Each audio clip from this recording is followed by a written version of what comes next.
Un état des lieux d'un appartement? Pas du tout.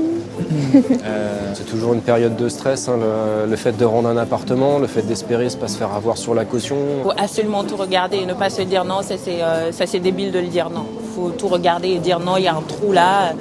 Aujourd'hui, Consomac vous dit tout sur l'état des lieux, un acte qui peut sembler à certains anodin mais qui pourtant est essentiel et doit requérir l'attention des futurs locataires.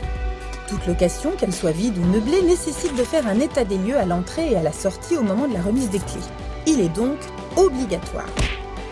C'est à ce moment précis que propriétaires et locataires s'assurent de l'état du logement et que tout fonctionne ou pas.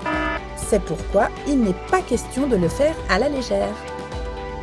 Alors lorsque vous faites un état des lieux, vérifiez effectivement l'ensemble des équipements qui concernent votre appartement pour voir s'ils sont en bon état.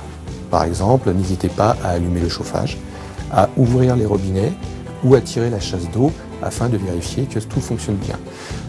Si vous êtes dans un meublé équipé par exemple d'un clic-clac, n'hésitez pas à l'ouvrir. De plus, s'il se trouve des trous dans les murs, n'hésitez pas à le mentionner sur l'état des lieux, parce que dans le cas contraire, le propriétaire sera en droit de faire une retenue sur votre dépôt de garantie. N'hésitez pas à faire des photos datées, puisque en cas de litige, il vous sera utile de pouvoir les présenter. Si lors de son entrée dans le logement, le locataire n'a pas vu par exemple un dysfonctionnement, il a la possibilité de demander au bailleur de modifier l'état des lieux.